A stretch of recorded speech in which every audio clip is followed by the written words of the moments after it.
कैसे हो। आज हम शुरू करने जा रहे हैं राजस्थान भूगोल 2026। जो भी बच्चे सीईटी की तैयारी कर रहे हैं, जो भी बच्चे सीईटी 2026 को टारगेट कर रहे हैं या पटवा, राजस्थान पुलिस, किसी को भी टारगेट कर रहे हैं, तो ये भूगोल की जो प्लेलिस्ट है, ये क्लासेस है, आपको बेहद ज्यादा मदद करने वाली है, क्योंकि इसमें हमने भूगोल जो डाली है अपडेटेड है 2026, और यही क्वेश्चन आगे आने वाले लगभग 2 या 3 साल में आपको देखने के मिलेंगे।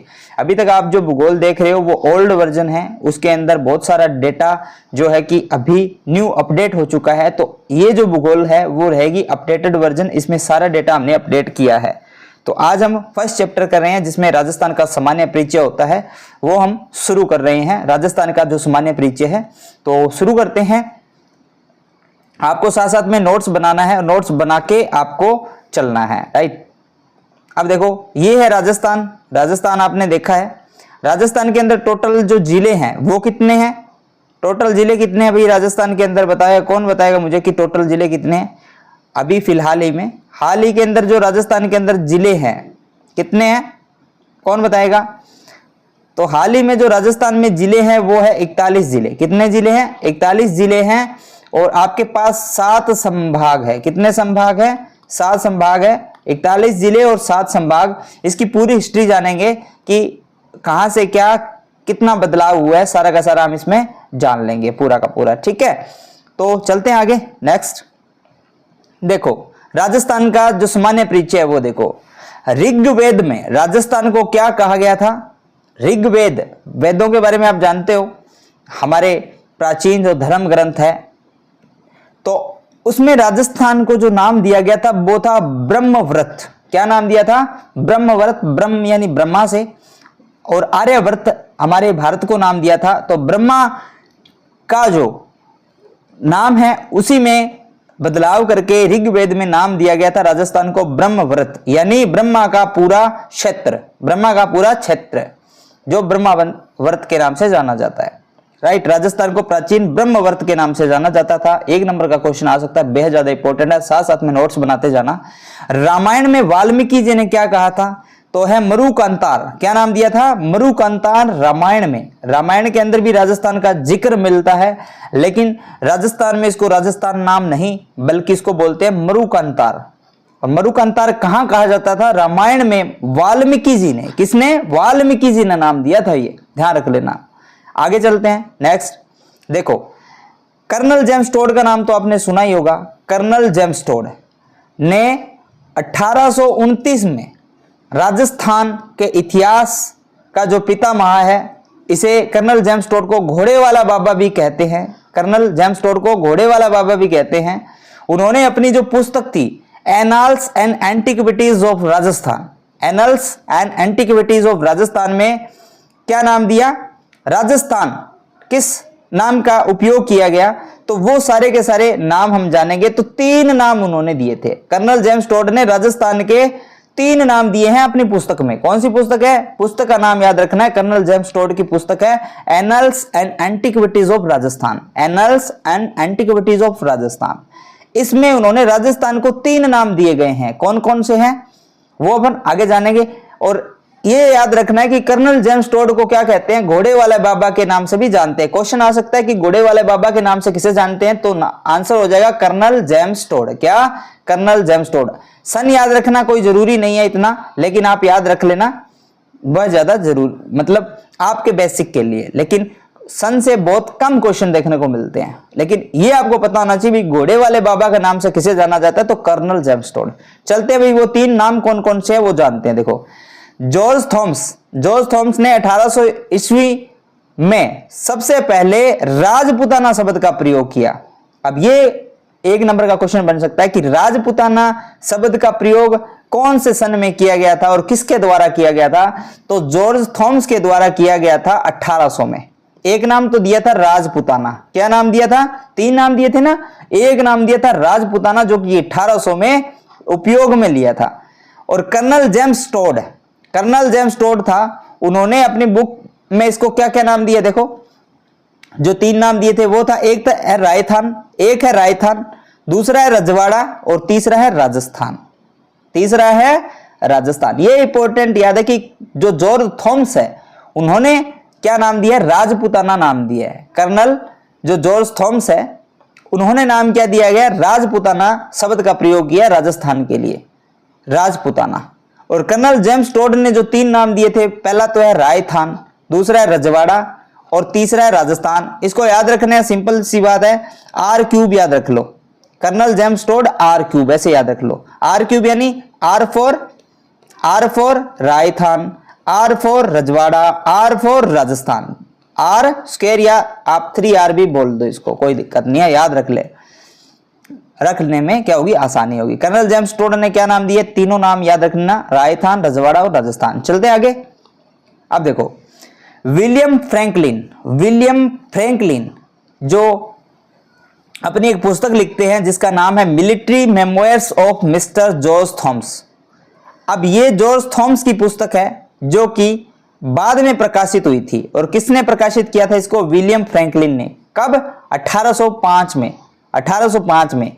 तो उन्होंने क्या है, अपनी जो पुस्तक है, इस पुस्तक में military memoirs of mister George Thomas की, जो जॉर्ज थॉमस ने अभी हमने पढ़ा कि 1800 में क्या नाम यूज किया गया था, राजपुताना। तो वो इस पुस्तक में मिलता है, किस पुस्तक में, military memoirs of mister George Thomas. इस पुस्तक के अंदर राजपुताना शब्द मिलता है। अभी अब राजपुताना शब्द का तो यूज किया गया राजस्थान के लिए, लेकिन किस पुस्तक में मिलता है ये पूछ ले तो ये मिलता है भैया military memoirs of mister George Thomas. याद रख लेना, military memoirs of mister George Thomas. Short notes बना लेना, PDF आपको ये टेलीग्राम पे मिल जाएगी भाई, ठीक है, याद रख लेना।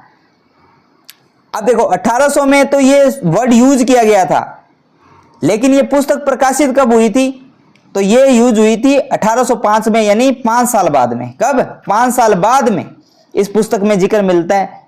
लेकिन जो जॉर्ज थॉमस थे, इन्होंने इस शब्द को 1800 में ही क्या कर दिया था, बोल दिया था। इस शब्द को जॉर्ज थॉमस ने बोला था 1800 में, सन 1800 में राजपुताना का उपयोग किया। लेकिन अपनी पुस्तक में उन्होंने यूज किया, जो अपनी पुस्तक थी। और इस पुस्तक को किसने प्रकाशित किया भैया, विलियम फ्रैंकलिन ने 1805 में। तब इस पुस्तक में इस शब्द का उपयोग किया गया, राजपुताना का। राइट, चलो नेक्स्ट चलते हैं। विलियम फ्रैंकलिन, ये स्लाइड कॉपी हो गई है, नेक्स्ट देखो।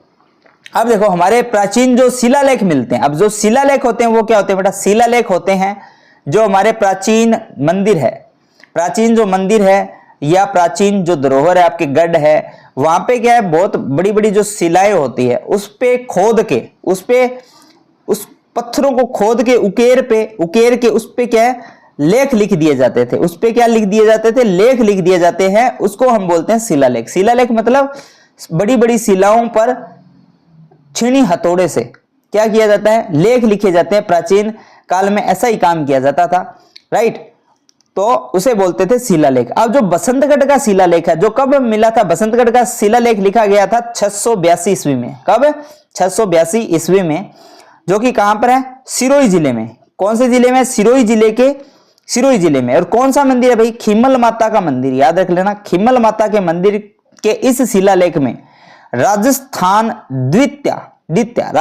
द्वितीय शब्द का प्रयोग, कहीं राजस्थान द्वितीय बोल देते हैं, कहीं राजस्थान द्वितीय भी बोल देते हैं। इस शब्द का उल्लेख मिलता है राजस्थान के लिए। कौन से, अब आपसे क्वेश्चन पूछ ले भी, राजस्थानादित्य जो शब्द है राजस्थान के नाम के लिए जो उपयोग किया गया था, वो कौन से शिलालेख में मिलता है, तो वो मिलता है भैया बसंतगढ़ शिलालेख में। ये शिलालेख कहां मिलता है, कौन से जिले में, तो ये है आपका सिरोही जिले में। और सिरोही जिले के अंदर एक मंदिर है, खीमल माता मंदिर। कौन सा मंदिर है, खीमल माता मंदिर। वहीं पर एक शिलालेख मिलता है, शिला पर जो लेख लिखा है वहीं पर राजस्थान का नाम राजस्थानादित्य नाम मिलता है भी, याद रख लेना। हालांकि यह स्पष्ट नहीं है कि यह नाम किसी व्यक्ति का था या भूभाग का था, यह स्पष्ट नहीं कर सका। यह शिलालेख नाम तो मिलता है राजस्थानादित्य, लेकिन यह स्पष्ट नहीं हुआ कि क्या यह राजस्थान का नाम है या किसी व्यक्ति का नाम है, ये कंफर्म नहीं है, लेकिन मिला जरूर है। तो हमने समझ लिया कि राजस्थानादित्य जो है राजस्थान के लिए ही यूज किया गया है, राइट। चलते आगे, इंपॉर्टेंट है, काफी बार एग्जाम में पूछा गया ये। कब, सन याद रख लेना 682 में, जिला याद रख लेना सिरोही, मंदिर याद रख लेना खीमल माता मंदिर, और नाम याद रख लेना राजस्थानादित्य। और कौन सा ये है, बसंतगढ़। सिरोही के अंदर बसंतगढ़ है, वहां पे ये मिलता है। बसंतगढ़ के अंदर है खीमण माता का मंदिर, राइट। चलते हैं आगे। अब देखो भाई, आप जानते हो मुहणौत नैन्सी री ख्यात, जो मुहणौत नैन्सी द्वारा लिखी गई है, नैन्सी री ख्यात, उसके अंदर भी हमारे जो राजस्थान शब्द है इसका उल्लेख मिलता है। तो देखो मुहणौत नैन्सी री ख्यात और राजरूपक है, ये जो क्या है, लिखी गई पुस्तकें हैं, लिखी गई उनकी ख्याति है, राइट। तो उन ख्यातियों के अंदर, इन रूपक के अंदर जो नाम मिलता है वो मिलता है राजस्थान। क्या मिलता है? राजस्थान। इन प्राचीन ग्रंथों में भी राजस्थान शब्द का उल्लेख मिलता है, लेकिन यह भौगोलिक प्रदेश के रूप में नहीं था, यह भौगोलिक प्रदेश के रूप में नहीं था। आज जो हम राजस्थान, हमारे पूरे एक हमारा राज्य है, उसके नाम को राजस्थान बोलते हैं, लेकिन ये राजस्थान जो शब्द था ना, वो स्पष्ट नहीं था कि भाई राजस्थान के लिए था या वहां का कोई एक स्पेसिफिक एरिया था उसके लिए था। लेकिन आपसे क्वेश्चन पूछा जा सकता है कि मुहणौत नैन्सी री ख्यात में किस नाम का उपयोग किया गया है राजस्थान के लिए, तो राजस्थान, राजस्थान, ऐसे आपको ऑप्शन दे देंगे और आपको सिलेक्ट करना होगा, ठीक है। या आपको दे देंगे कि राजस्थान शब्द का उल्लेख इनमें से किसमें मिलता है, ऑप्शन दे देंगे राजरूपक या 3 कोई और पुस्तक के नाम दे देंगे, ठीक है। तो आपको उनमें से चेक मार्क करना होगा कौन सा सही है। तो ध्यान रख लेना भाई, मुहणौत नैन्सी री ख्यात और दूसरा है राजरूपक। राजरूपक, इन दोनों के अंदर राजस्थान शब्द मिलता है, इन दोनों में राजस्थान शब्द मिलता है। और आपको मैं बताना चाहूंगा, ये जो हमारा कोर्स है, जिसने भी कर लिया, इसमें कंप्लीट एक भी क्वेश्चन बाहर नहीं जाएगा किसी भी टॉपिक से। कोई भी टॉपिक कर लेना, आप पूरा कर लेना, एक भी क्वेश्चन यदि बाहर चला जाए तो मुझे आके बता देना कि सर जी भूगोल से ये क्वेश्चन बाहर चला गया। इतना बारीकी से करवाया, यूट्यूब पे फ्री जरूर है, लेकिन कंटेंट है जो प्रीमियम से प्रीमियम है ये। तो इसीलिए मैं आपको बोलता हूं, चैनल से जुड़ जाइए, चैनल को सब्सक्राइब कर लीजिए। और हमने जो सीईटी के लिए रीजनिंग और मैथ्स और कंप्यूटर की क्लासें भी शुरू कर दी है, जल्द ही आपको 1 बाय 1 सारी क्लासें मिलती जाएगी। बस आप घर पे बैठ के आराम से देखते रहो और हमें सपोर्ट करते रहो। चलते हैं नेक्स्ट आगे। देखो, संवैधानिक मान्यता कब मिली थी भाई राजस्थान नाम को? राजस्थान नाम को 26 जनवरी, जब राजस्थान का एकीकरण हुआ था, ठीक है, राजस्थान का जब एकीकरण हुआ था तो उसको मिली थी राजस्थान जो मान्यता संवैधानिक, वो मिली थी 26 जनवरी 1950 को। राज्य का आधिकारिक रूप से राजस्थान नाम मिला था, आधिकारिक रूप से राजस्थान नाम कर दिया गया। याद रख लेना, 26 जनवरी 1950। और 26 जनवरी 1950 को क्या हुआ था भाई बताओ। चलते हैं आगे। देखो, अब हमारे राजस्थान की बात करते हैं तो राजस्थान का जो आकार है ना, वो पतंगाकार है भाई। किसका आकार है? पतंग। ऐसे आपने देखा होगा ना, ये पतंग होती है, हमारी पतंग होती है, यहां पे डोरी बंधी रहती है। सेम ये देखो, ये हमारा राजस्थान है, इसका आकार भी क्या है? पतंग के समान है। इसका आकार भी क्या है? पतंग के समान है। इसलिए राजस्थान को क्या बोलते हैं? पतंगाकार। या इसकी जो शेप है इसको बोलते हैं विषम कोणीय चतुर्भुज। विषम कोणीय चतुर्भुज, विषम कोणीय चतुर्भुज का अर्थ समझ रहे हो? मतलब जिसमें बहुत सारे कोण हो और क्या हो? विषम हो, विषम संख्या में हो और कोण हो बहुत सारे, तो इसको विषम कोणीय चतुर्भुज भी बोलते हैं, जिसको इंग्लिश में रोम्बस बोलते हैं। इंग्लिश में क्या बोलते हैं? रोम्बस या पतंगाकार।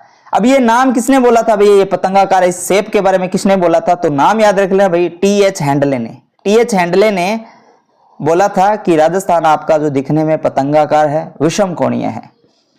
आपसे क्वेश्चन पूछ ले कि राजस्थान का आकार कैसा है, तो आंसर आएगा विषम कोणीय, रोम्बस या पतंगाकार, राइट। विषम कोणीय चतुर्भुज के आकार का है। पतंग होती है वो चतुर्भुजाकार होती है, आपको पता है। इंग्लिश में रोम्बस बोलते हैं या पतंगाकार। किसने बोला था? टी.एच. हैंडले ने ये नाम दिया था, राइट है।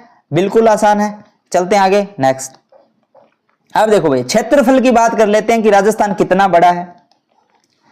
तो क्षेत्रफल की बात करें तो आपका जो राजस्थान का क्षेत्रफल है वो कितना है? वो है 3,42,239 वर्ग किलोमीटर।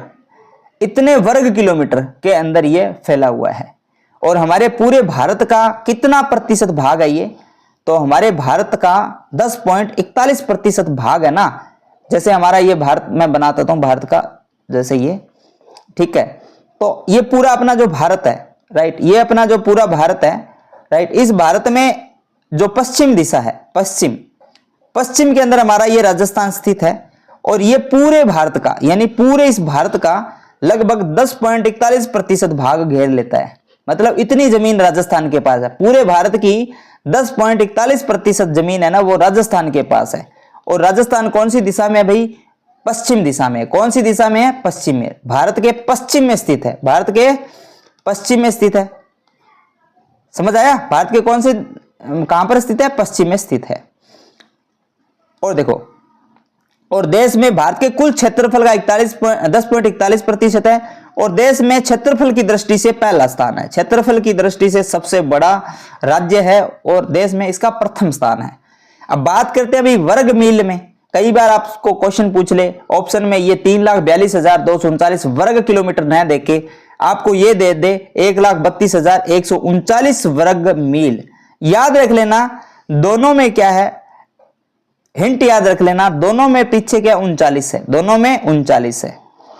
अब वर्ग किलोमीटर में 239 है और वर्ग मील में 139 है, बस इतना याद रख लेना, आप कभी भी धोखा नहीं खाओगे। बस लास्ट वाला देख लेना, याद रखना सिंपल है। 1,32,139 वो है 3,42,239 वर्ग किलोमीटर। और देश का कितना प्रतिशत भाग है भाई? याद रख लेना 10.41% भूभाग, 10 का 10.41% भाग, यानी कितना भाग हो गया भाई? लगभग 1/10वां भाग हो गया, 1/10वां भाग हो गया। यानी यदि भारत को मैं 10 भाग में बांट दूं तो उसमें से एक भाग होगा वो राजस्थान का होगा, एक भाग होगा वो राजस्थान का होगा। लेकिन भारत तो आपको पता है भारत में कितने राज्य है, कितने भाग में बटा है, तो इस आधार पर राजस्थान का प्रथम स्थान आ जाता है, राजस्थान का प्रथम स्थान आ जाता है। क्षेत्रफल की दृष्टि में सबसे बड़ा राज्य राजस्थान है। वर्ग मील में बात करते हैं तो 1,32,139 वर्ग मील है। अब ये मील जो डिस्टेंस मापने की, ये एरिया मापने की यूनिट है, वो ज्यादातर यूएसए के अंदर यूज की जाती है, अमेरिका के अंदर। हमारे भारत में किलोमीटर यूज की जाती है, तो ज्यादातर चांस रहते हैं किलोमीटर में आने के। लेकिन कई बार एग्जामिनर क्वेश्चन घुमाए तो आपको वर्ग मील में भी दे दें, तो ये भी आपको पता होना चाहिए। चलते हैं नेक्स्ट। अब देखो लंबाई और चौड़ाई की बात करें, लंबाई और चौड़ाई की बात करें तो आपको पता है राजस्थान क्या है? राजस्थान क्या है आपका? पतंगाकार है, विषम कोणीय चतुर्भुज। तो इसकी आकृति जो ऐसी है, इसकी आकृति क्या है? ऐसी है। तो ये कौन सा भाग है भैया राजस्थान का? ये उत्तर भाग है। तो ये आपका है दक्षिण भाग, ये हो गया पूर्व भाग और ये आपका हो गया पश्चिम भाग। समझ आया? ये आ गया पश्चिम भाग, उत्तर, दक्षिण, पूर्व, पश्चिम। अब देखो लंबाई और चौड़ाई की बात करते हैं तो उत्तर से दक्षिण की लंबाई है वो 826 किलोमीटर है भैया, 826 किलोमीटर। मतलब यहां से लेके ये जो आपकी क्या है, ये जो आपकी लंबाई है राजस्थान की, ऐसे जो लंबाई है वो कितनी है? वो है आपकी कितनी? 826 किलोमीटर, 826 किलोमीटर। और कहां से लेके कहां तक है ये? तो ऊपर जो आपके दो जिले हैं, हनुमानगढ़ गंगानगर, हनुमानगढ़ और गंगानगर, दोनों ऐसे जिले हैं ये। समझ आया? यहां हनुमानगढ़ आता है, यहां गंगानगर आता है, दो जिले आते हैं आपके।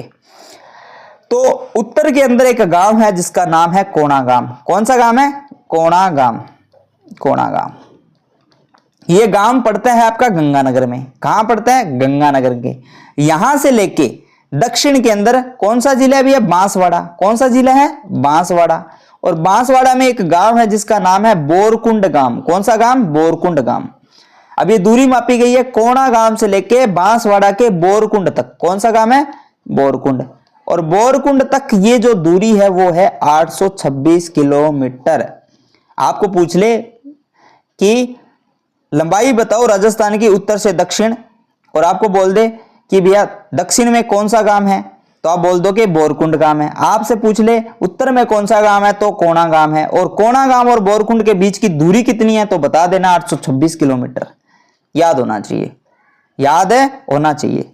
अब ये तो दूरी पता लगी 826 किलोमीटर।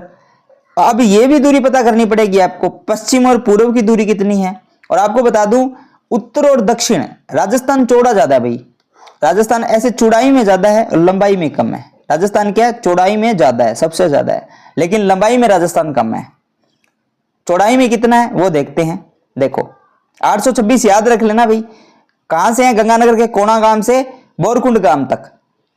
कोणागाम गांव से बोरकुंड गांव तक। कैसे याद रखोगे? सिंपल ट्रिक है, ट्रिक याद रख लो। कैसे ट्रिक? कौन सी याद रखोगे? आप याद रख लो केबी, केबी 826, केबी 826। देखो के से होगा कोणा, बी से होगा बोरकुंड, के से होगा कोणा, बी से होगा बोरकुंड। और जिले तो आपको याद रखने पड़ेंगे राजस्थान के सारे। एक बार मैप लेना, आप मैप को क्या करो, बार बार भरते रहो, मैप को बार बार भरते रहो। 41 जिलों को भरोगे बार बार, ये आपको डेली काम करना पड़ेगा भैया। डेली क्या करना है, एक मैप तो आपको भरना है, साथ साथ में जैसे जैसे भूगोल पढ़ते जाओगे मैप आपको भरते रहना है, तब जाके आपकी प्रैक्टिस होगी। तो याद रख लेना केबी 826, ये होगी उत्तर से दक्षिण की कितनी लंबाई, लंबाई। अब बात करते हैं चौड़ाई की, चौड़ाई की। ये राजस्थान हो गया भैया। ये कौन सा जिला है? गंगानगर। देखो गंगानगर, ये गंगानगर, ये वाला जिला है भैया गंगानगर। और यहां जो गांव है ना वो है कोणागाम। कौन सा गांव है? कोणागाम। इस गांव से लेके ये जो गांव है ना आपका कोणा, यहां से लेके दूरी मापी गई है इस ये वाले भाग से, यहां से लेके। और दक्षिण में कौन सा गांव है भैया? बोरकुंड गांव। यहां तक जो दूरी है ना, ये लंबाई ऐसे मापी जाती है, वो है 826 किलोमीटर। अब ये जो दूरी है ना आपकी, ये यहां जो धौलपुर तक, ये ज्यादा है। ये कितनी है वो देख लेते हैं। देखो पूर्व से पश्चिम की जो चौड़ाई है वो है 869 किलोमीटर। कितनी है? 869 किलोमीटर है। कौन सा गांव है भैया? कटरा गांव जैसलमेर से सिलावट गांव धौलपुर। अब देखो यहां पे देखो, ये जैसलमेर आ रहा है ना, यहां से दूरी शुरू होगी। तो देखो कौन सा गांव है ये भी? कटरा गांव। कौन सा गांव है? कटरा गांव, कटरा गांव, कटरा गांव। ये कौन सा है? धौलपुर का सिलावट। कौन सा? सिलावट। कटरा और सिलावट याद रख लेना। कैसे याद रख लोगे? के सी याद रख लो या के एस याद रख लो। कितना है भाई बताओ कितना है? 869, 869 कितना है? ये है दूरी आपकी 869। समझ आया? 826, 869 दोनों 800 की टर्म में है, दोनों 800 की टर्म में। याद रह जाएगा, ये याद रख लो 869। और दूसरा क्या भी? केबी 826। ये दोनों ट्रिक आप याद रख सकते हो, आराम से याद रख सकते हो, कोई दिक्कत नहीं होगी। केसी 869 और केबी 826। गांव का नाम याद रखना है। धौलपुर में कौन सा गांव है? सिलावट गांव। और जैसलमेर में कौन सा गांव है? कटरा गांव। समझ आया? और केंद्र कौन सा भैया? नागौर। नागौर केंद्र, नागौर या डीडवाना कुचामन, यहां से ये जाएगा। दोनों एक दूसरे को टच करती है। काल्पनिक रेखा खींचे तो ये नागौर या डीडवाना कुचामन से होकर जाएगी, ध्यान रख लेना। ये कौन सा गांव है? कौन सा गांव है भी? कोणागाम। और नीचे कौन सा गांव आ जाता है? नीचे बोरकुंड गांव, बोरकुंड गांव। याद रह जाएगा, सिंपल है। चलते हैं आगे। अब देखो, अब जो लंबाई और चौड़ाई है ना राजस्थान की, लंबाई और चौड़ाई है, ये वाली दूरी और ये वाली दूरी, इनके बीच का जो अंतर है ना वो कितना है? देखो 869 माइनस में दूसरा कितना भैया? 800, 800 कितना था बताओ? 826, 826। तो जो बीच का अंतर निकल के आता है वो कितना है? 43 किलोमीटर का।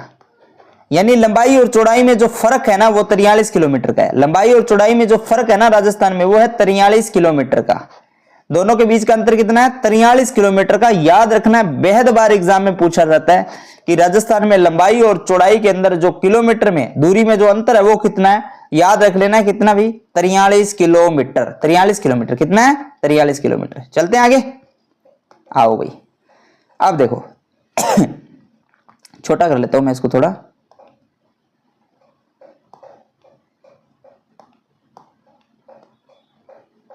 एक सेकेंड यहां रख लेते हैं इसको, ठीक है। चलो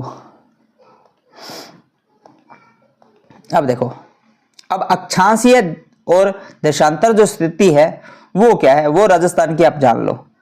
देखो अक्षांशीय स्थिति की बात करें, यानी लॉन्गिट्यूडिनल जो स्टेटस है, एक्सिस है, उसमें राजस्थान के अभी 23 डिग्री 3 मिनट है। 23 डिग्री 3 मिनट, राइट। उत्तरी अक्षांश से 23 डिग्री 12 मिनट उत्तरी अक्षांश है। यानी उत्तर में जो इसकी स्थिति है वो कितनी है? कितनी है भाई बताओ? उत्तर के अंदर इसकी स्थिति क्या है? 23 degree 3 minute. 23 degree 3 minute, 23 degree 3 minute से 30 डिग्री 12 मिनट। याद कैसे रखोगे भाई? अक्षांश स्थिति याद रख लेना 233, यहां रखना 30 12। ये हो गया आपकी अक्षांश स्थिति। अक्षांश में कितना है राजस्थान, बेसिकली याद रखना है, सिर्फ आपको याद रखना है, सिंपल है। याद रखना ना कितने अक्षांश स्थिति 23 डिग्री 3 मिनट, तो आप 233 याद रखो। यहां क्या है 30 डिग्री 12 मिनट याद रख लो। और इनका जो कुल विस्तार है, कुल विस्तार वो कितना है 7 डिग्री 9 मिनट का कुल विस्तार है भाई, 7 डिग्री 9 मिनट का कुल विस्तार है। ठीक है, ये है अक्षांशीय स्थिति यानी लॉन्गिट्यूडनल राजस्थान कितना है याद रख लेना है।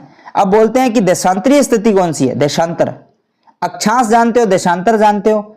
अक्षांश और देशांतर रेखाएं कौन सी होती है? देशांतर रेखाएं जैसे ये ग्लोब है भैया, ग्लोब है, तो ये वाली जो रेखाएं होती है, इस प्रकार की जो रेखाएं होती है उसको अपन क्या बोलते हैं भैया? ये वाली रेखाएं, ये होती है अक्षांश, ये होती है अक्षांश। और ये वाली जो रेखाएं होती है ये होती है देशांतर। ये वाली रेखाएं कौन सी होती है? देशांतर होती है। ये वाली रेखाएं कौन सी होती है? देशांतर रेखाएं होती है। देखो देशांतर में कितना है भाई? देशांतर में है 69 डिग्री 30 मिनट। कैसे याद रखोगे भैया? 69 30 याद रख लो। और 69 30 से कितना है 78 17, कितना है 78 17 याद रख लो। देशांतर स्थिति क्या है? 69 30 से लेके 78 17 तक, 78। और इसमें कुल विस्तार कितना है भैया? 8 डिग्री 47 मिनट, और उसमें 7 डिग्री 9 मिनट था। ऐसे लगभग याद रख लो आप 7 डिग्री, इधर याद रख लो 8 डिग्री, यानी अक्षांश तो है 7 डिग्री और देशांतर है आपका 8 डिग्री, 1 डिग्री ज्यादा है, बस 1 डिग्री ज्यादा है, इतना याद रख लेना।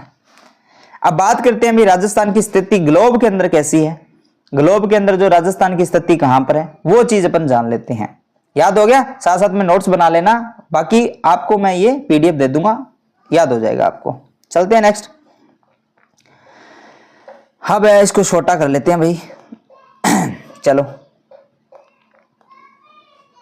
क्या है, देखो जो अंतरराष्ट्रीय सीमा है, अंतरराष्ट्रीय सीमा जो राजस्थान का अंतरराष्ट्रीय सीमा है उसको अपन क्या बोलते हैं? जो बॉर्डर है, बॉर्डर को अपन बोलते हैं रेड क्लिफ रेखा।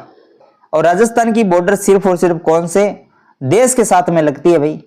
तो ये लगती है पीओके के साथ में, यानी पाकिस्तान के साथ में। पीओके के साथ में लगती है, पाकिस्तान के साथ में लगती है। कहां लगती है? पाकिस्तान के साथ में। चलते हैं, मैं आपको बता देता हूं। ये रहा आपका राजस्थान का मैप। अब देखो जो आपका बॉर्डर एरिया है, तो बॉर्डर एरिया आपका गंगानगर से शुरू होता है। देखो कहां से शुरू होता है?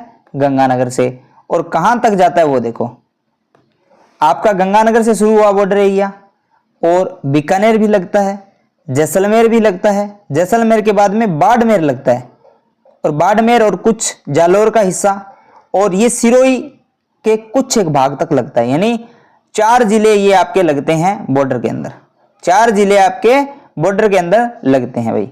जालोर पहले जिला था, अब ये जालोर जिला नहीं है, ठीक है, ये आपका बाड़मेर के अंदर ही आ जाता है। ठीक है, बालोतरा नया जिला है, वो आगे हम डिस्कस करेंगे। इसी में भाई कौन से जिले निष्कासित हुए हैं और कौन से जिले अभी भी जारी है, तो वो चीज अपन देखेंगे। तो ये अपनी इन जिलों के साथ में यानी कुल 4 जिलों के साथ में बॉर्डर लगती है, जिसको अपन बोलते हैं रेड क्लिफ रेखा। क्या बोलते हैं भाई? रेड क्लिफ रेखा बोलते हैं। और 4 जिलों के साथ में बॉर्डर लगती होती है अपनी। समझ आया? कितने जिलों के साथ में बॉर्डर लगती है? 4 जिलों के साथ में। कुल लंबाई कितनी है भाई? कुल लंबाई है 1070 किलोमीटर। जो रेड क्लिफ लाइन है ना, तो उसकी कुल लंबाई है 1070 किलोमीटर। याद रख लेना, रेड क्लिफ की कुल लंबाई कितनी है? सवाल सीधा पूछा जाता है, 1070 किलोमीटर।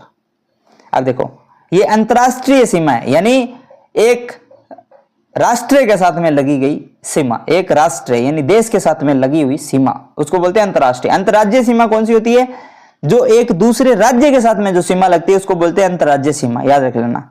अब देखो इस पर पहले 4 जिले थे, लेकिन नए अपडेट के अनुसार अब 5 जिले यानी गंगानगर, अनूपगढ़, बीकानेर, जैसलमेर, बाड़मेर, इन जिलों को पहले क्या कर दिया?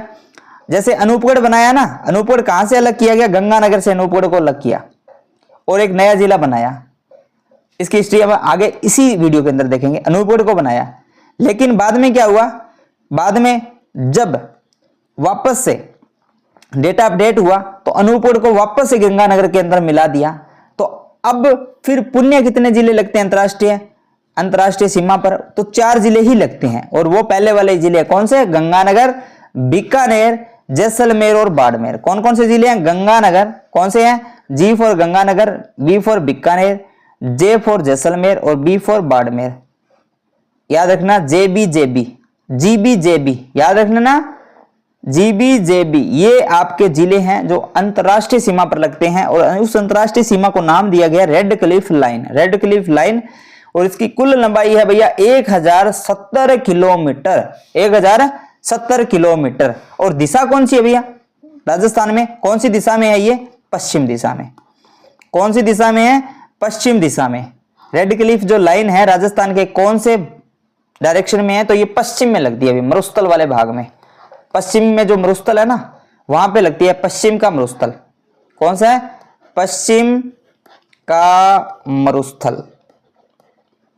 पानी के, पीने वाले पानी के लाले पड़े हुए हैं यहाँ पे। कृषि क्षेत्र का बिल्कुल कम योगदान है इस वाले हिस्से में, ठीक है। यहाँ पे रेत के धोरे मिलते हैं आपको, जो सारा का सारा भूगोल में पढ़ेंगे क्या इसकी विशेषता है आगे, ठीक है। चलते आगे। अब देखो, छोटा कर लेते हैं इसको, ये लो जी। अब जो अंतरराज्य सीमा है, राजस्थान के जो अंतरराज्य सीमा है वो कहां कहां लगती है भैया? जो राजस्थान की अंतरराज्य सीमा है वो किस किस के साथ में लगती है तो बता देते हैं आपको। देखो फुल मैप राजस्थान का ये वाला रहा, देखो। अब यहां देखो, ये है आपका हनुमानगढ़। यहाँ पे कौन सा जिला लगता है भैया? हनुमानगढ़। हनुमानगढ़ के बाद में जिला आता है आपका चूरू, ये चूरू आ गया। चूरू के बाद में जिला आता है झुंझुनू। कौन सा जिला आता है? झुंझुनू। झुंझुनू के बाद में आता है आपका सिक्कर की थोड़ी सी। उसके बाद में आता है खेरतल तेजारा। उसके बाद में आता है खेरतल तिजारा से पहले कोटपुतली बहरोड और खेरतल तिजारा दोनों आपस में लिंक है। और उसके बाद में एक नया जिला बना है डीग। कौन सा है? डीग, भरतपुर और आपका आता है धौलपुर। धौलपुर के बाद में आपका लगता है ये कौन सा जिला है? कौन सा जिला है? करौली। कौन सा जिला है? करौली। करौली के बाद में सवाई माधोपुर के बाद में कोटा की थोड़ी सी लगती है ये डायरेक्शन। उसके बाद में आता है आपका बारा। कौन सा आता है? बारा, जो ऊंट की शेप का है, इधर देखो कैमल की शेप का ये बारा। बारा के बाद में झालावाड़ के बाद में थोड़ी सी कोटा आ जाती है। कोटा को 2 भाग में बांटा गया, देखो, एक वाला ये वाला भाग कोटा, एक वाला ये वाला कोटा का भाग है। कोटा के बाद में कौन सा आ जाता है? इसको भी छोटा कर लेता हूं मैं, फिर आपको समझाता हूं। देखो कोटा के बाद में आपका आ जाता है ये, यहां देखो। कोटा के बाद में देखो, कोटा के बाद में क्या आता है आपका? चित्तौड़गढ़। ये भीलवाड़ा की थोड़ी सी बॉर्डर लगती है। उसके बाद में आता है आपका चित्तौड़गढ़, महाराणा प्रताप वाला चित्तौड़गढ़। उसके बाद में आता है प्रतापगढ़ के बाद में आता है बांसवाड़ा। कौन सा आता है? बांसवाड़ा। और यहीं पे वो बोरकुंड गांव आपका, जहां से इसकी उत्तर और दक्षिण की जो क्या है लंबाई डिसाइड होती है, वो वाला। अब ये जो वाला भाग है ना, पूर्व वाला, यानी उत्तर से लेके कहां तक है? देखो रुको, मैं आपको बता देता हूं, पूरा समझा देता हूं। यहां देखो, ये जो उत्तर वाला भाग है, ऊपर वाला जो भाग है ना, उत्तर से लेके, कौन सा है? उत्तर से लेके, एक सेकंड को आप,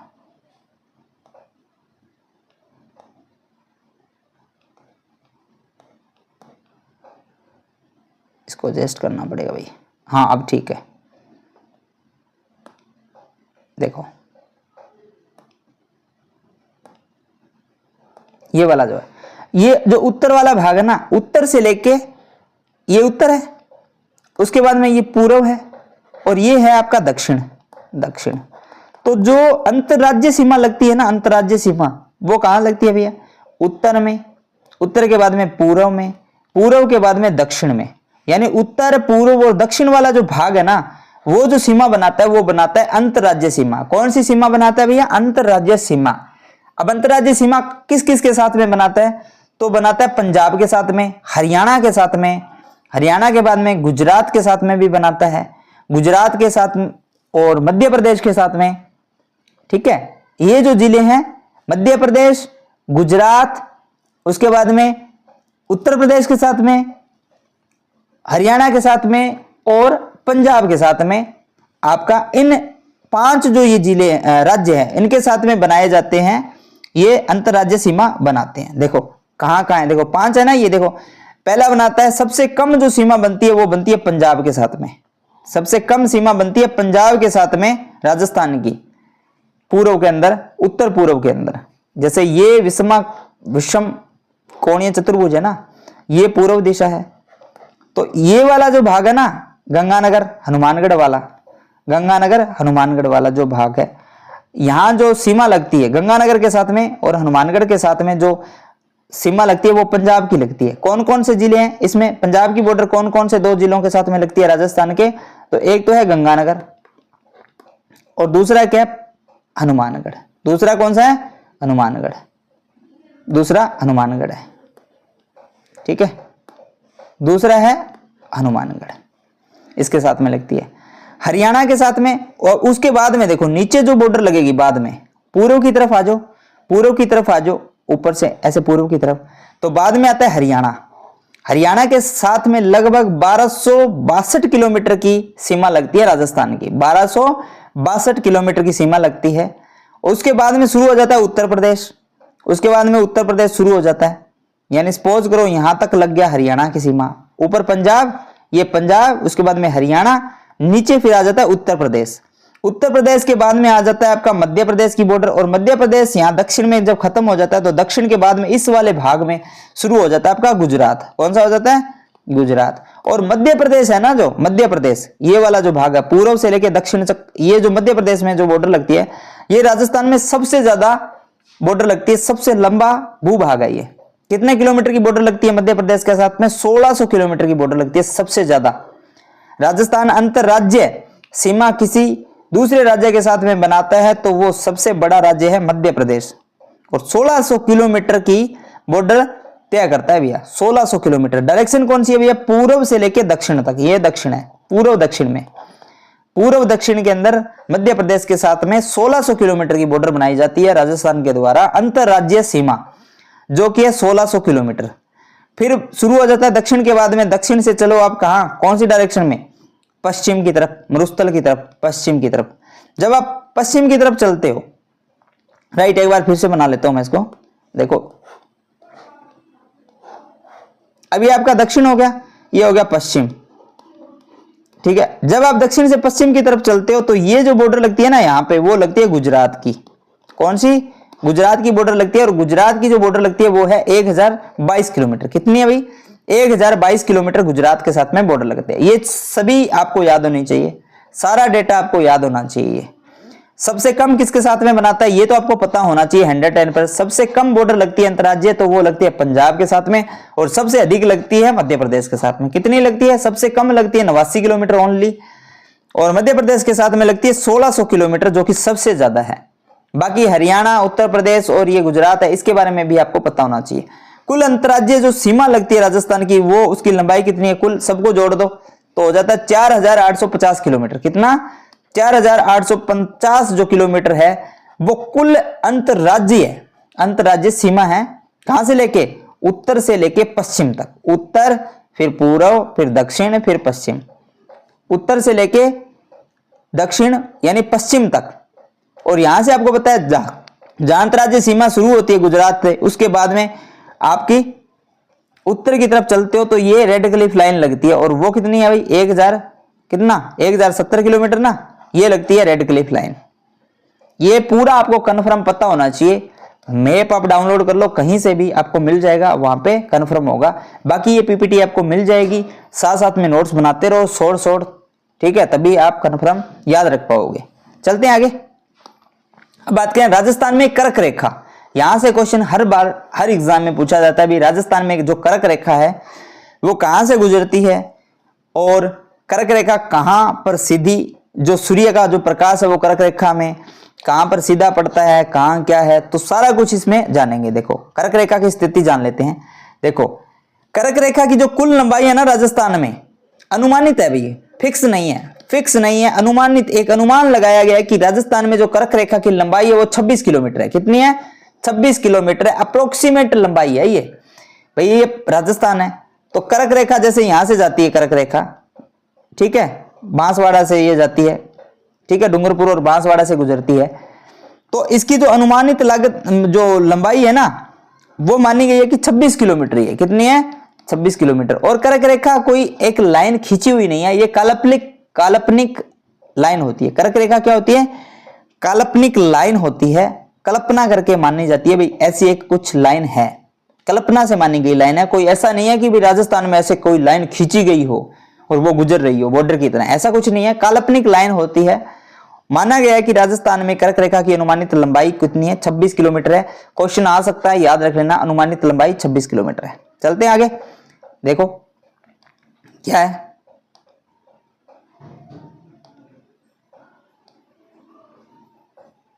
यहां देख लो, देखो अब जो संबंधित जिले हैं ना कर्क रेखा से, भाई कर्क रेखा किन किन 2 जिलों से गुजरती है तो वो मैंने आपको बता दिया, ठीक है। कौन कौन से है? बांसवाड़ा, पहला बांसवाड़ा। बांसवाड़ा में कौन से गांव से, कौन से तहसील से गुजरती है तो वो देख लो भैया।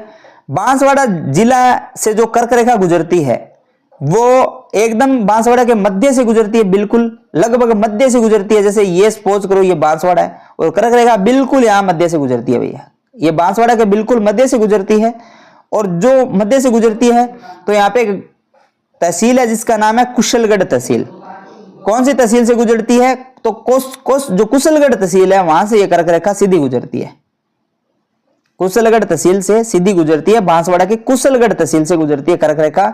अब बात आती है ये डूंगरपुर से कहां से? ये मध्य से, बांसवाड़ा के बिल्कुल बीचों बीच से गुजरती है ये, ठीक है। और मध्य प्रदेश में कहां से गुजरेगी वो देख लेते हैं। तो देखो अच्छा, डूंगरपुर, बांसवाड़ा और डूंगरपुर, तो डूंगरपुर के जो चीखली गांव है ना, डूंगरपुर का चीखली गांव है, वहां से थोड़ा सा, जैसे मान के चलो ये डूंगरपुर है तो ये थोड़ा सा डूंगरपुर को टच करती हुई निकलती है, थोड़ा सा डूंगरपुर को टच करती है। ये तो हो गया बांसवाड़ा, ये हो गया डूंगरपुर, ये क्या है? बांसवाड़ा, ये हो गया डूंगरपुर। तो बांसवाड़ा के तो एकदम मध्य से निकल गई, और जो आपका डूंगरपुर है तो उसके एकदम नीचे से टच करती हुई निकलेगी। यहाँ पे गांव आता है जिसका नाम है चीखली गांव, तो चीखली गांव से छूती हुई निकलती है। कैसे निकलती है?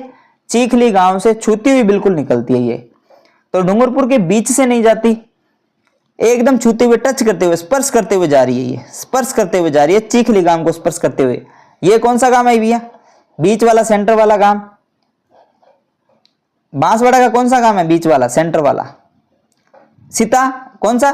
बताओ बताओ, अभी अभी पढ़ा है, देखो कुशलगढ़ तहसील, कुशलगढ़ तहसील से ये निकलती है और ये चीखली गांव से डूंगरपुर के चीखली गांव को टच करते हुए जाती है। और कुल लंबाई इसकी कितनी है भैया? 26 किलोमीटर है राजस्थान के अंदर, 26 किलोमीटर राजस्थान के। ये काल्पनिक रेखा है। क्या रेखा है? कौन सी रेखा है? काल्पनिक रेखा है।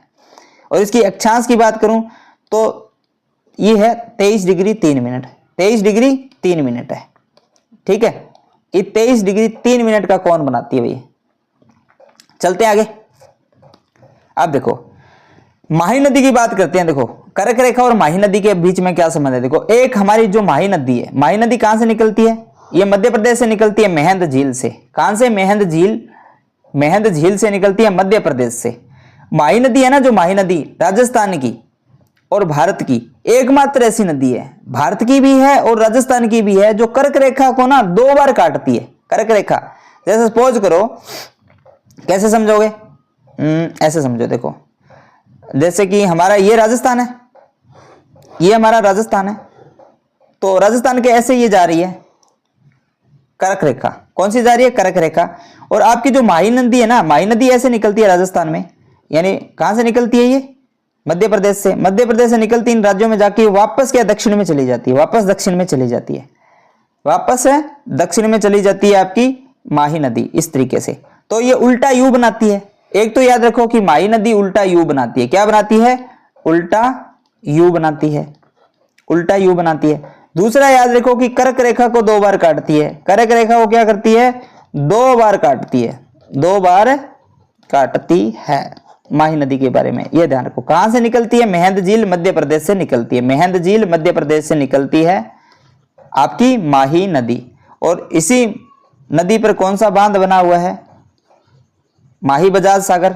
माही बजाज सागर कहां पर है ये माही बजाज सागर भैया? माही बजाज सागर कहां पर है बताओ? कौन सा गांव है? बांसवाड़ा का कौन सा गांव है बताओ मेरे को, कमेंट करके बताओ। माही बजाज सागर जो बांध है वो कहां पर है?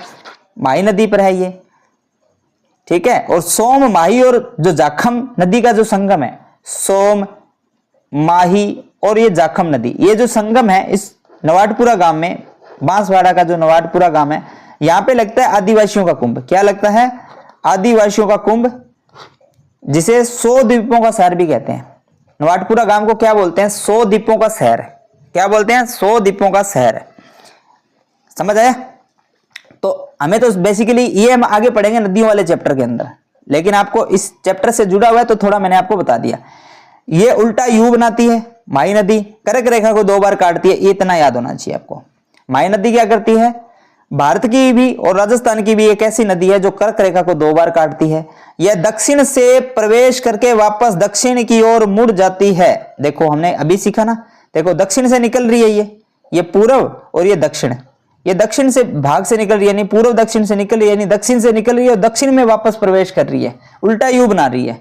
इसलिए ये लिखा गया है कि ये दक्षिण से प्रवेश करती है और वापस दक्षिण की ओर निकल जाती है और उल्टा यू का आकार बनाती है। माही नदी कर्क रेखा को 2 बार काटती है। चलो आगे बढ़ते हैं, याद हो गया? देखो अब देखो, जो 21 जून है भाई, 21 जून है ना, 21 जून को सूर्य कर्क रेखा पर एकदम लंबवत सीधा चमकता है भाई। कर्क रेखा है ना, कर्क रेखा आपकी कैसे चमकेगा देखो, समझ लो इसको। जैसे ये हमारा हो गया राजस्थान, ये हमारी जा रही है कर्क रेखा, तो सूर्य बिल्कुल यहां पे होगा, सूर्य बिल्कुल यहां पे होगा, और जो सूर्य से जो निकलने वाली लाइट होगी वो सीधी कर्क रेखा पर पड़ेगी लंबवत। कर्क रेखा पर क्या पड़ेगी? लंबवत पड़ेगी।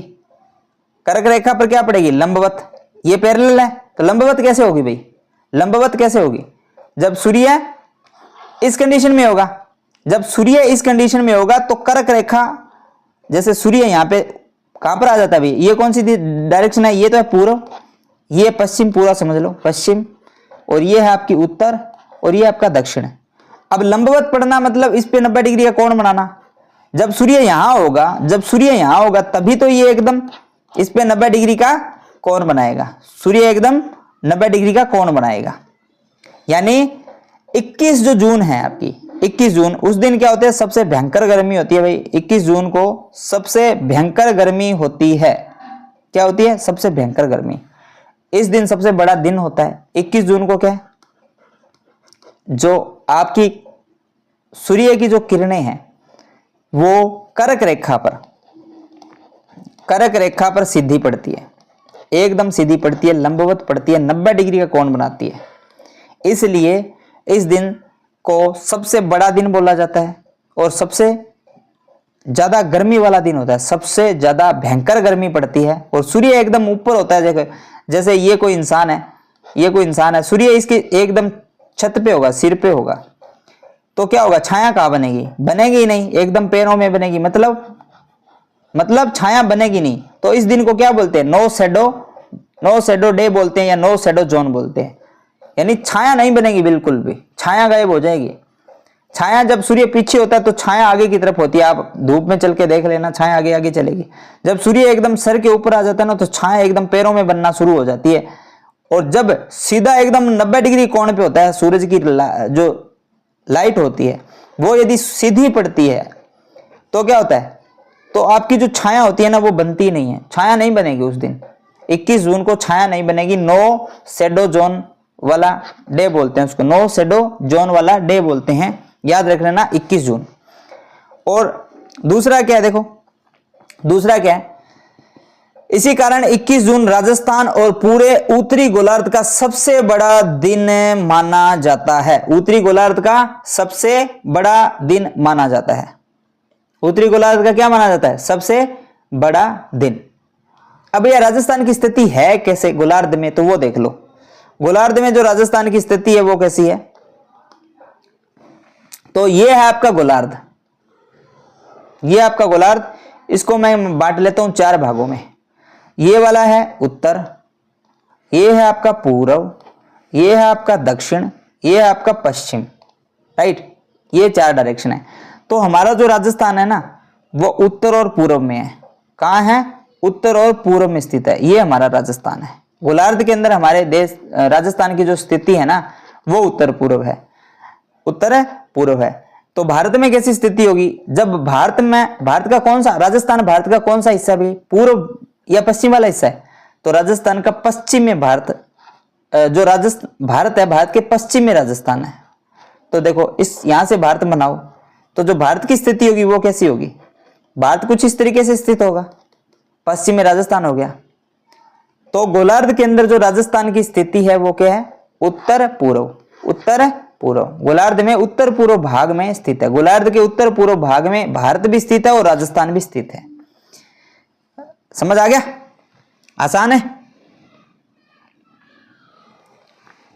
अब ये भारत है तो भारत के कौन से हिस्से में है, ये राजस्थान अपना पश्चिम में, भारत के तो पश्चिम में स्थित है। और गोलार्ध के अंदर यदि राजस्थान की स्थिति पूछे तो गोलार्ध के अंदर जो आपका गोलार्ध है, ठीक है, तो गोलार्ध में कैसे है, गोलार्ध में स्थिति क्या हो जाएगी इसकी, गोलार्ध में, तो गोलार्ध में इसकी स्थिति हो जाएगी उत्तर पूर्व। क्या हो जाएगी, उत्तर पूर्व। गोलार्ध में उत्तर पूर्व भाग में ये स्थित है भाई, याद रख लेना। भारत के तो पश्चिम में स्थित है और गोलार्ध में उत्तर पूर्व में स्थित है। इतनी बात आपको समझ में आनी चाहिए। ये पूरा गोलार्ध है, पृथ्वी माने, ठीक है, पूरा गोलार्ध माने जिसमें सारे देश स्थित है। तो उत्तर पूर्व वाले भाग में आपका राजस्थान स्थित है। और कौन कौन सा है भैया, ये कौन कौन सा है, तो कौन की बात करें तो ये है आपका ईशान कोण। कौन सा कोण है ये, ईशान कोण।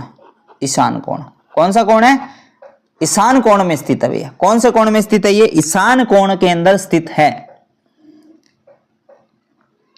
और जो आपका एशिया है, एशिया महाद्वीप में दक्षिण पश्चिम में स्थित है। एशिया महाद्वीप का दक्षिण पश्चिम भाग है। एशिया महाद्वीप का क्या है, दक्षिण पश्चिम, दक्षिण पश्चिम। अब एशिया महाद्वीप वाला ये वाला भाग है, जैसे यहां पर क्या है आपका एशिया महाद्वीप है, तो इसका जो आपका कौन सा भाग है, ये जैसे यहां को क्या मान लो आप, यहां मान लो आप क्या, दक्षिण जो आपका महाद्वीप मान लो, एशिया महाद्वीप मान लो। तो जब आप ऐसे खींचो ये उत्तर हो गया, ये दक्षिण हो गया, ठीक है। एक बार और समझा देता हूं, देखो ये हो गया आपका दक्षिण महाद्वीप, एशिया महाद्वीप हो गया, एशिया महाद्वीप हो गया।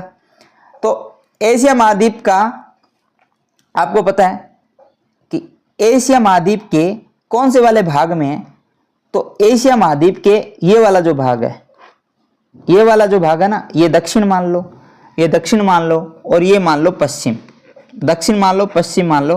तो यहां पे आपका राजस्थान स्थित है, ये आपका राजस्थान स्थित है दक्षिण पश्चिम में। एशिया महाद्वीप के दक्षिण पश्चिम के अंदर आपका राजस्थान स्थित है। समझ आया, ध्यान रख लेना, बेहद ज्यादा इंपॉर्टेंट है। और कौन सा कोण है भैया, कोण याद रख लो, तो नैऋत्य कोण है ये, नैऋत्य कोण, नैऋत्य कोण, नैऋत्य कोण एशिया महाद्वीप के अंदर नैऋत्य कोण में स्थित है। डायरेक्शन है कौन सी है, दक्षिण पश्चिम, दक्षिण पश्चिम। कौन सा कोण है, नैऋत्य कोण, नैऋत्य कोण।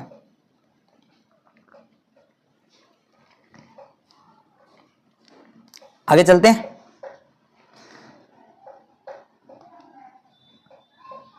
इक्कीस जून के बारे में हमने पढ़ लिया। अब देखो कर्क रेखा की आगे की बात क्या है। कर्क रेखा के सबसे नजदीक होने के कारण बांसवाड़ा जिले में सूर्य की किरणें सबसे ज्यादा सीधी पड़ती है। अब आपको ये तो पता है कि राजस्थान में जो 21 जून है, 21 जून का सबसे बड़ा दिन होता है और नो शेडो जोन वाला भाग है। लेकिन कौन सा ऐसा जिला है जहां पर सूर्य की रेखा सीधी पड़ती है, तो वो जिला है भैया बांसवाड़ा। कौन सा जिला है, बांसवाड़ा। आदिवासियों का जिला है ये, आदिवासी सबसे ज्यादा बांसवाड़ा में पाए जाते हैं, आपको पता है। और यहाँ पे बांसवाड़ा की जो ये दक्षिण का कौन सा है, पठारी भाग है, पठारी भाग है ना, दलदली भूमि है, यहाँ पे उपजाऊ भूमि दलदली भूमि है, ध्यान रख लेना। चलें आगे। 21 जून को दोपहर के समय कोई परछाई नहीं बनती, इसलिए नो शैडो जोन बोलते हैं इसको। आगे चलें, यहां देखो कर लेते हैं छोटा इसको। अब देखो कर्क रेखा से सबसे ज्यादा दूरी पर होने के कारण गंगानगर जो जिला है, सूर्य की किरणें सबसे अधिक तिरछी पड़ती है। गंगानगर के अंदर याद रख लेना 21 जून को जो गंगानगर है ना, वहां पे सूर्य की जो रेखाएं होती है वो तिरछी पड़ेगी। क्या पड़ेगी? तिरछी। देखो ये है, अब जब सूर्य यहां होगा तो गंगानगर आपका कौन सा डायरेक्शन है? ये वाला गंगानगर है। मान लो सूर्य यहाँ पे है, ऐसे माना जाता है, तो गंगानगर में ये जो पड़ती है ना सूर्य का प्रकाश, वो तिरछा पड़ता है। क्या पड़ता है? तिरछा पड़ता है। अब देखो मकर रेखा, अब बात करते हैं मकर रेखा की। तो मकर रेखा है ना जो काल्पनिक रेखा है, भारत, राजस्थान या भारत के किसी भी हिस्से में से नहीं गुजरती है भैया। अब मकर रेखा का कोई सवाल आ जाए, आपको बोल दे मकर रेखा राजस्थान के किस जिले से गुजरती है, तो भैया मकर रेखा राजस्थान के किसी भी जिले से नहीं गुजरती, ना ही भारत के किसी भी भाग से ये गुजरती है, ना किसी राज्य से गुजरती है, ध्यान रख लेना। चलते हैं आगे। देखो छोटा कर लेते हैं भाई। मकर रेखा पृथ्वी के मकर रेखा ना पृथ्वी के दक्षिण गोलार्ध में 23.5 डिग्री यानी 23 डिग्री 30 मिनट दक्षिण अक्षांश में स्थित है। कौन से अक्षांश में स्थित है? दक्षिण अक्षांश में स्थित है। जबकि राजस्थान हमारा, और राजस्थान क्या है? उत्तरी गोलार्ध में है। राजस्थान कौन सा गोलार्ध है? अभी हमने पढ़ा उत्तरी गोलार्ध में है, हमने अभी पढ़ा ना। राजस्थान कौन से भाग में है? ये उत्तर है और ये आपका क्या? पूर्व है। तो राजस्थान आपका यहां स्थित है, ठीक है, राजस्थान आपका यहां है। और ये जो मकर रेखा ये दक्षिण से गुजर रही है, यहां से गुजर रही है। तो देखो, और भारत आपका यहीं रह गया, तो ना तो ये भारत से गुजर रही है और ना ये राजस्थान से गुजर रही है भाई, ना ये भारत से गुजर रही है, ना ये राजस्थान से गुजर रही है, क्योंकि मकर रेखा तो ग्लोब के कौन से वाले भाग में? दक्षिण में स्थित है। और राजस्थान जबकि है वो पूरे भारत में उत्तरी गोलार्ध में स्थित है। पूरे भारत में उत्तरी गोलार्ध, ये उत्तर वाला भाग है, उत्तर पूर्व यानी उत्तरी गोलार्ध में स्थित है। ऊपर की तरफ देखो तो उत्तरी गोलार्ध हो गया, नीचे की तरफ देखो तो दक्षिण गोलार्ध हो गया। तो दक्षिण गोलार्ध के अंदर कौन गुजरती है? मकर रेखा गुजरती है 23.5 डिग्री अक्षांश पर, दक्षिण अक्षांश पर 23.5 डिग्री, ठीक है। तो राजस्थान है ना, राजस्थान जबकि रह गया उत्तर के अंदर, तो इसीलिए मकर रेखा का राजस्थान और भारत से कोई लेना देना नहीं है, ठीक है। चलें आगे। देखो ये रिपीट हो गया। नेक्स्ट, मकर रेखा या भूमध्य रेखा का राजस्थान की भौगोलिक स्थिति से कोई संबंध नहीं है। दिमाग में बिठा लेना भाई, मकर रेखा और भूमध्य रेखा। भूमध्य रेखा जो आपका ग्लोब है ना उसके एकदम सेंटर से जाने वाली, ये जो आपका गोलार्ध है, गोलार्ध के एकदम सेंटर से जा रही है, उसे बोलते हैं भूमध्य रेखा। भूमध्य रेखा, तो ये भी लाइन राजस्थान या भारत है आपका, राजस्थान का इस रेखा से कोई लेना देना नहीं है, ठीक है। आगे चले। अब देखो भाई राजस्थान के बारे में देख लेते हैं। राजस्थान जिला पुनर्गठन का इतिहास 2023 से लेके 2026 तक, देखो क्या हुआ था वो पढ़ लो। बस एक लास्ट टॉपिक बचा है इसी टॉपिक का, ठीक है। तो वो आगे वाले चैप्टर में करते हैं, आगे वाले चैप्टर में करें या इसी में? आगे वाले चैप्टर में करते हैं। चलो मिलते हैं आगे वाले चैप्टर में, लंबा हो जाए।